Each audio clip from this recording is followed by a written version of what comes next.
नमस्कार बच्चों, कैसे हो? कोरोना में परेशान तो नहीं हो रहे?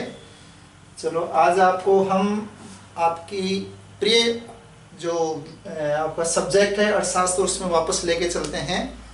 और क्योंकि अभी 10th क्लास आपका रिजल्ट आया है, काफ़ी उत्साहित हो रहे होंगे। आपने कुछ बच्चों ने साइंस ली है, कुछ ने आर्ट्स ली है, कुछ ने कॉमर्स ली है।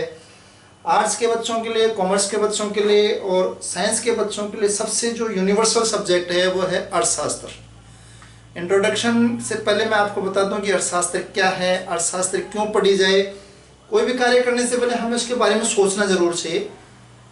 इसका महत्व अगर पता होता है, इसकी इंपॉर्टेंस पता होती है, तो हम उसको बेटर वे में कर पाते हैं। और इसी क्रम में आज हम आपको केवल introductory, what is economics, why economics, what are the uses of economics in our life and what are the scope of economics in our life, इसके बारे में हम चर्चा करेंगे। सबसे ज़्यादा इम्पोर्टेंट बात तो आपको जानकर आश्चर्य होगा कि इकोनॉमिक्स ही एकमात्र ऐसा सब्जेक्ट है जिसमें 3 डिग्रियां एक साथ पैरेलल चलती हैं। You can take MA economics, you can degrees as a MSc economics और एमकॉम इकोनॉमिक्स भी आपको मिलता है। और भारत की सबसे प्रतिष्ठित examination IES, Indian economic services, वो केवल और केवल अर्थशास्त्र और सांख्यिकी के बच्चों के लिए रिजर्व है। केवल इकोनॉमिक्स के बच्चे और जो स्टैटिक्स के बच्चे हैं जिन्होंने एमए कर रखा है, एमएससी कर रखी है, एमकॉम कर रखा है, वो इस एग्जाम में अपीयर हो सकते हैं। तो काफ़ी ज़्यादा इम्पोर्टेंट और काफ़ी ज़्यादा इंटरेस्टिंग सब्जेक्ट है इकोनॉमिक्स। इकोनॉमिक्स में वैसे तो आपके 11th और 12th का सिलेबस बाइफरकेट किया हुआ है। 11th में हम माइक्रो इकोनॉमिक्स या व्यष्टि अर्थशास्त्र पढ़ते हैं। 12th क्लास में हमने समष्टि अर्थशास्त्र या मैक्रो इकोनॉमिक्स पढ़नी होती है। तो अभी तक 9th क्लास में, 10th क्लास में आपने छोटे छोटे शब्द सुने होंगे, अर्थशास्त्र, अर्थव्यवस्था, राष्ट्रीय आय, घरेलू आय, जीडीपी। कई बार आप अखबार में भी पढ़ते रहते हैं जीडीपी ग्रोथ रेट इतनी रही है, इस बार वैश्विक मंदी की वजह से जीडीपी घट गई है। सारे ऐसे कॉन्सेप्ट हैं जो हमारे को इस सब्जेक्ट से देखने को मिलेंगे। 11th क्लास की जहाँ तक बात करते हैं बच्चों का, नवोदय में जो कॉम्बिनेशन है हिस्ट्री, ज्योग्राफी और इकोनॉमिक्स, और इस कॉम्बिनेशन को जो सबसे टफेस्ट और सबसे इंटरेस्टिंग दोनों मैं बताऊंगा जो बनाता हुआ है इकोनॉमिक्स। आर्ट्स के बच्चे के लिए हिस्ट्री आसान हो जाता है, ज्योग्राफी आसान हो जाता है। थोड़ा सा उसको अगर चैलेंजिंग सब्जेक्ट लगता है, बोरिंग नहीं, चैलेंजिंग, हार्ड नहीं, चैलेंजिंग वो सब्जेक्ट लगता है इकोनॉमिक्स। चैलेंजिंग इसलिए क्योंकि अगर समझ में आ गया तो इस सारे सब्जेक्ट को फेल कर देता है, और अगर थोड़ा सा कहीं कॉम्प्लिकेशन डेवलप हो गया, समझ में नहीं आ पाया, तो फिर ये सबसे बोरिंग भी लगता है बच्चों। तो आज हम इकोनॉमिक्स के 11th क्लास की शुरुआत करने से साथ साथ आपको पहले ये भी बता रहेंगे कि इकोनॉमिक्स में हम क्या क्या कर सकते हैं। इकोनॉमिक्स हमारे जीवन का एक महत्वपूर्ण भाग है। जो भी हमारा धन है, क्योंकि अगर इसकी परिभाषा को अगर हम देखेंगे, परिभाषा इसकी जो शुरुआत होती है वो अर्थ जमा शास्त्र से होती है। अर्थ का मतलब कई अर्थ होते हैं। अर्थ का मतलब अर्थ भी है। अर्थ का मतलब अगर इंग्लिश में आप चले जाओगे तो आप कहोगे सर पृथ्वी होती है, लेकिन यहाँ अर्थ का मतलब होता है धन। और दूसरा है शास्त्र। शास्त्र का मतलब ज्ञान की शाखा, ब्रांच ऑफ नॉलेज। आपने भौतिक शास्त्र, फिजिक्स देखा होगा, रसायन शास्त्र, केमिस्ट्री देखा होगा। तो वैसे ही अर्थशास्त्र का मतलब वह विज्ञान जो धन संबंधी क्रियाओं का अध्ययन करता है। Science which deals about the economic activities or activities related to wealth is known as economics। तो इस इकोनॉमिक्स की जो शुरुआत की बात करते हैं वो, हालांकि आपने अर्थशास्त्र शब्द पहले सुना होगा जब हम मौर्य साम्राज्य की बात करते हैं। इस मौर्य साम्राज्य में हमारे यहाँ पे अर्थशास्त्र एक किताब का नाम है जो चंद्रगुप्त के जो प्रधानमंत्री थे उन्होंने लिखी थी, कौटिल्य ने लिखी थी, जिसको हम चाणक्य और विष्णुगुप्त के नाम से भी जानते हैं। उन्होंने अर्थशास्त्र पुस्तक लिखी थी, लेकिन उस पुस्तक में कहीं भी आप इकोनॉमिक एक्टिविटीज के बारे में डिटेल्स नहीं पढ़ पाएंगे। इसकी शुरुआत जो सबसे पहले की गई वो 1776 में एक अर्थशास्त्री हुए एडम स्मिथ। उन्होंने पहली बार इकोनॉमिक्स को पॉलिटिकल साइंस से अलग किया। राजनीतिक विज्ञान की ब्रांच के रूप में अभी तक ये पाश्चात्य देशों में पढ़ाई जाती थी। हालांकि प्रैक्टिकल सब्जेक्ट था, इकोनॉमिक्स हर जगह काम आ रहा था, लेकिन इसका जो एक स्टैंडर्डाइज रूप जो दिया गया वो 1776 में एडम स्मिथ के द्वारा दिया गया। इसलिए एडम स्मिथ को फादर ऑफ इकोनॉमिक्स, अर्थशास्त्र का जनक मान लिया गया। He is the known as father of economics, Adam Smith. और उन्होंने किताब, बहुत फेमस किताब लिखी थी, वेल्थ ऑफ इकोनॉमिक्स के नाम से जानी जाती है। पूरा नाम था an inquiry and causes of wealth of nations, धन का स्वरूप, विभिन्न राष्ट्रों में धन के कारण उनके स्वरूप के रूप में इसको जाना जाता है। तो Adam Smith is the father of economics. उन्होंने पहली बार इसको अलग किया और इसके बाद में इसमें धीरे धीरे कई तरह के इसमें विकास होते रहे और वर्तमान में हमारे साथ आज भी ये रिसर्च का और डिस्कवरी का एक हमारे पास एक सब्जेक्ट के रूप में है। दूसरा, अर्थशास्त्र एकमात्र मानविकी विषयों में है जिसमें आपको नोबेल पुरस्कार दिया जाता है। आपने देखा होगा साहित्य का नोबेल पुरस्कार है, आपने देखा होगा रसायन शास्त्र का है, फिजिक्स का दिया जाता है, मेडिकल में दिया जाता है। आर्ट्स के सब्जेक्ट्स में से, मानवीय के सब्जेक्ट में से केवल अर्थशास्त्र है जिसमें आपको नोबेल पुरस्कार मिलता है। इंपॉर्टेंस आप देख सकते हैं, यू आर द बीइंग, अगर आप इकोनॉमिक्स पढ़ रहे हैं then you are not the students of arts, you are students of science, you are the students of commerce. Arts तो अगर आपके साथ है ही, इतना इंपॉर्टेंट सब्जेक्ट आप पढ़ रहे हैं। तो इस एडम स्मिथ के द्वारा इस सब्जेक्ट की स्थापना की गई और इसकी जो सबसे पहले परिभाषा दी गई तो उन्होंने कहा अर्थशास्त्र वह विज्ञान है जो धन संबंधी क्रियाओं का अध्ययन करता है। क्या? अर्थशास्त्र वह विज्ञान है जो धन संबंधी क्रियाओं का अध्ययन करता है। Economics is the science, it is the science, not the humanities और arts, it is the science which deals about the economic activities, which deals the economic activities which are related to wealth. उन्होंने कहा कि हम पैसा कैसे कमाते हैं, पैसा कैसे खर्च करते हैं, धन कहाँ से आता है, धन कैसे खर्च किया जाता है, इस सारी चीज़ों का जो अध्ययन है वो क्या कहलाएगा? इकोनॉमिक्स कहलाएगा। इस इकोनॉमिक्स की स्टडी के और जो डेवलपमेंट में जो योगदान दिया वो दिया गया प्रोफेसर मार्शल।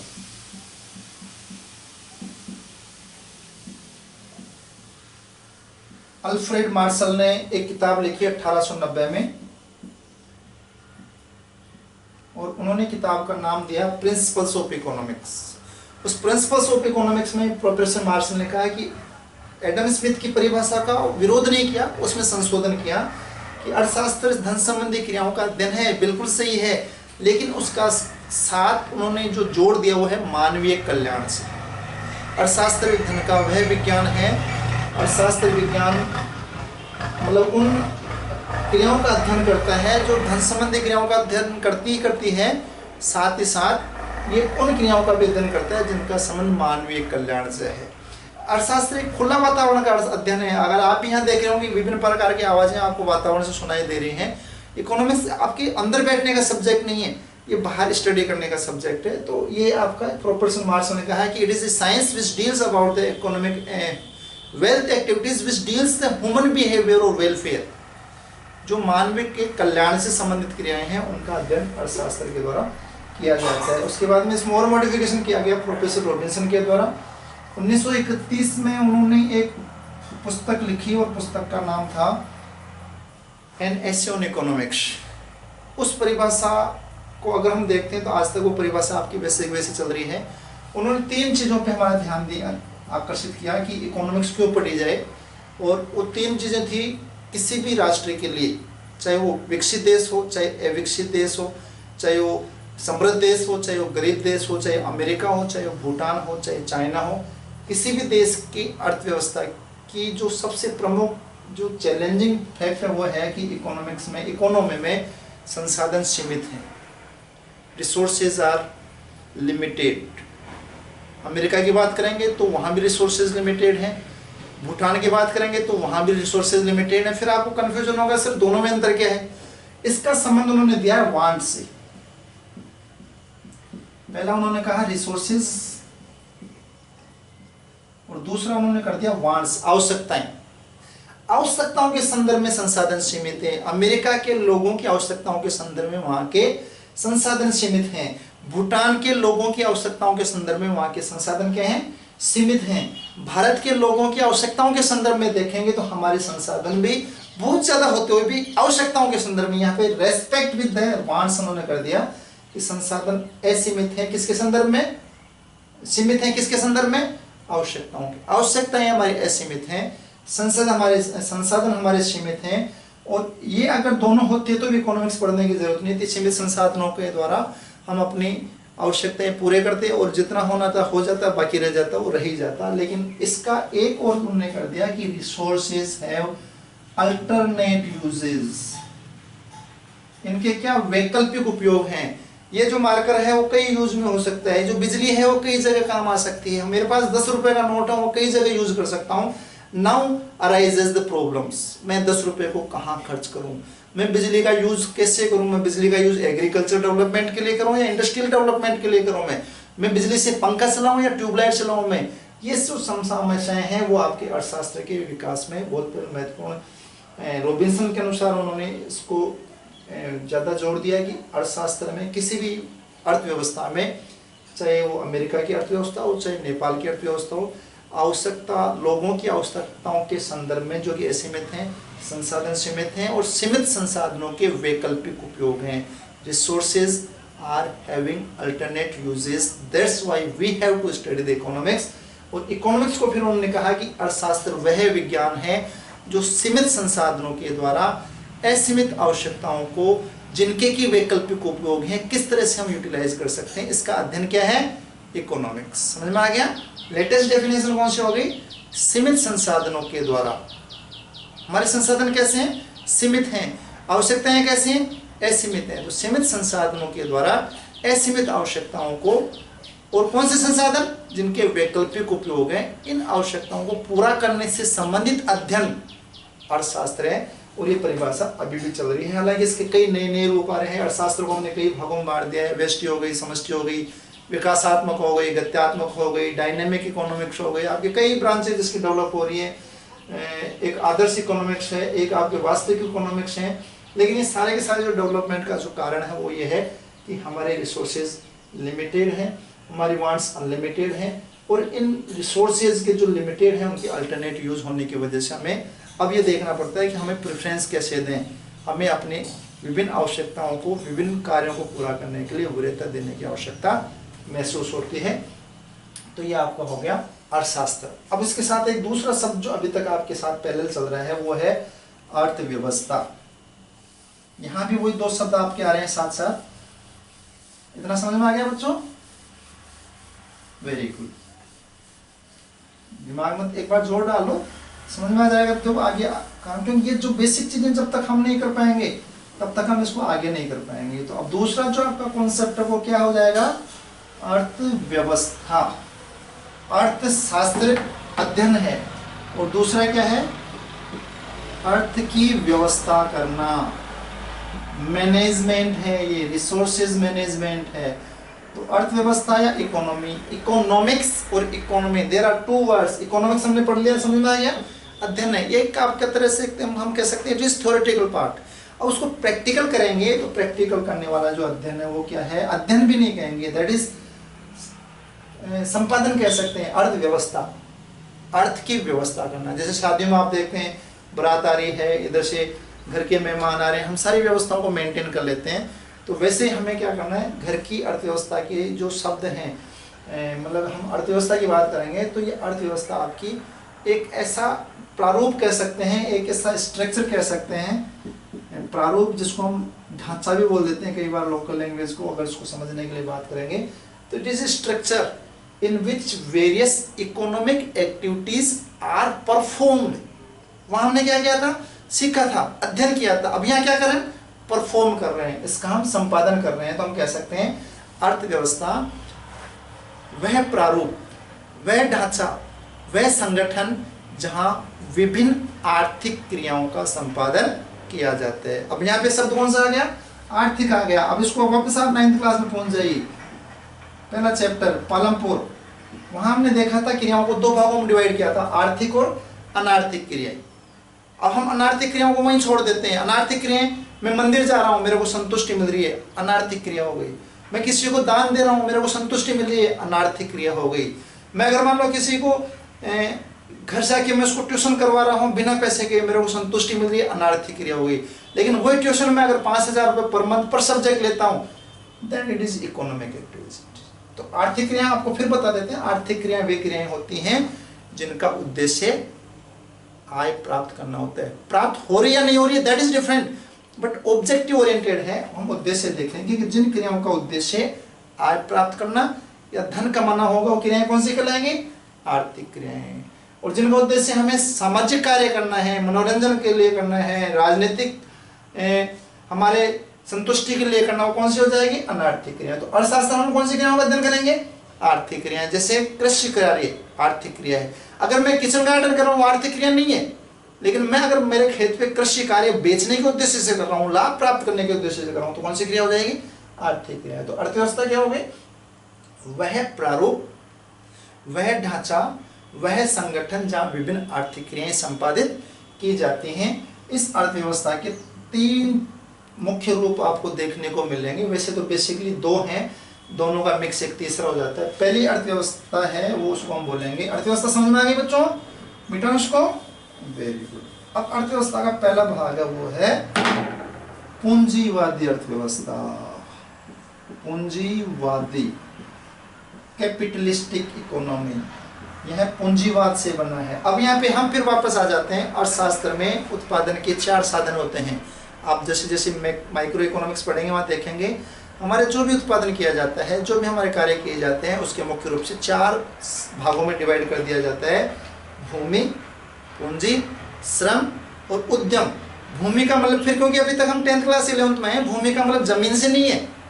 भूमि का मतलब है वे सारे प्राकृतिक संसाधन जो प्रकृति से हमें निःशुल्क मिल रहे हैं। ठीक है। दूसरा कौन सा है, पूंजी। पूंजी को भी आपने पढ़ा था, भौतिक पूंजी, मौद्रिक पूंजी। मेरे गेज में अगर मान लो 10 रुपए का नोट है पॉकेट में, ये आपकी मौद्रिक पूंजी होगी। लेकिन 10 रुपए से अगर मैं मार्कर खरीद लेता हूँ तो ये पूंजी कौन सी होगी, भौतिक पूंजी हो गई। उसके बाद इन उत्पादन के साधनों को करने के लिए हमें क्या चाहिए, श्रम चाहिए। श्रम भी 2 प्रकार का हो गया, कुशल, अकुशल। अर्धकुशल भी हो सकता है, व्हाइट कॉलर, ब्लू कॉलर। तो उसके बदले हमें एम्प्लॉयज हम करते हैं, किसी मजदूर को बुला के लाते हैं, किसी कर्मचारी को हम रखते हैं, तो आपका क्या हो गया, उत्पादन का तीसरा साधन हो गया श्रम। और इन तीनों साधनों को इकट्ठा करने का, इनको ऑर्गेनाइज करने का जो साधन वो कौन सा हो गया, उद्यम। उद्यम आप अभी उद्यम से समझ रहे होंगे, उद्यम है ये उद्यम हो गया आपका एंटरप्राइजेस से। तो तीनों साधनों को, भूमि, पूंजी और श्रम को एक्टिवेट करने का कार्य कौन करेगा, उद्यम। और इन उत्पादन के साधनों का स्वामित्व के आधार पे हम इस क्लासिफिकेशन करेंगे इकोनॉमी का। अगर उत्पादन के साधनों का स्वामित्व व्यक्ति विशेष का है, एक समूह विशेष का है, एक ग्रुप विशेष का है, तो हम कहेंगे अर्थव्यवस्था कैसी है, पूंजीवादी है। तो उत्पादन के साधनों का स्वामित्व, दूसरा उद्देश्य। यहां जो उद्देश्य होगा, क्योंकि अगर व्यक्ति विशेष अगर वो कार्य करता है तो उसका उद्देश्य क्या होगा, लाभ कमाना होगा। पूंजीवादी अर्थव्यवस्था का उद्देश्य क्या होगा, वहां व्यक्ति विशेष अपनी धन को, अपने लाभ को अधिकतम करना चाहता है। तो यहाँ उद्देश्य हो जाएगा प्रॉफिट मैक्सिमाइजेशन। लाभ अधिकतम करने के उद्देश्य से यहाँ पे जो भी कार्य किया जाता है, जो भी आर्थिक क्रियाएं जाता है, उनका एक ही उद्देश्य होता है कि अपने लाभ को मैक्सिमम करें। और साथ तीसरा जो डिफ्रेंशिएट हम करते हैं वो है कीमत निर्धारण। यहाँ पे वस्तुओं का और सेवाओं का कीमत कौन निर्धारित करेगा, ये निर्धारण करने का जो कार्य करता है वो करती है मार्केट फोर्सेस, बाजार की शक्तियाँ। आप पढ़ेंगे माइक्रो इकोनॉमिक्स में, मांग और पूर्ति। अगर मान लो आप चाहते हो कि मैं ये, अगर मान लो मैं इसको बनाने वाला हूँ, इस मार्कर को बेचने वाला हूँ, प्रोड्यूसर हूँ, तो मैं क्या चाहूँगा, कितने का बिके। उद्देश्य क्या होगा मेरा, मैं चाहूंगा कि लाभ अधिकतम करना चाहता हूँ। लाभ अधिकतम होगा जब उसको मैक्सिमम बेच सकता हूँ, और मैक्सिमम की कोई लिमिट नहीं। मैं चाहूंगा कि इसको अरब में, खरब में बेच दूं। लेकिन सेम साइड अगर आप इसके प्रोड्यूस, इसके कंज्यूमर हैं, अगर आप, मैं ही इसका अगर मान लो बायर हूँ या उपभोक्ता हूँ, तो मैं क्या चाहूंगा कि मेरे को मिनिमम मिले। मिनिमम क्या हो गया, 0। दोनों नहीं हो पाएगा, ना तो 0 में मेरे को मिलेगा, ना अधिकतम में मैं बेच पाऊंगा। वहां जो निर्धारण होगा वो क्या होगा, इसकी मांग कितनी है, इसकी पूर्ति कितनी, इसको बोलते हैं बाजार की शक्तियां। तो पूंजीवादी अर्थव्यवस्था वह अर्थव्यवस्था है जिसमें उत्पादन के साधनों का स्वामित्व किसका हो गया, व्यक्ति विशेष का हो गया। उद्देश्य क्या हो जाएगा, लाभ अधिकतम कमाना, और अधिकतम 2 अलग अलग चीजें, लाभ अधिकतम करना हो जाएगा। और कीमत निर्धारण कौन करेगा, मार्केट फोर्सेस करेंगी, बाजार की शक्तियां करेंगी। इसी के पहले जो दूसरी इकोनॉमी है वो है समाजवादी।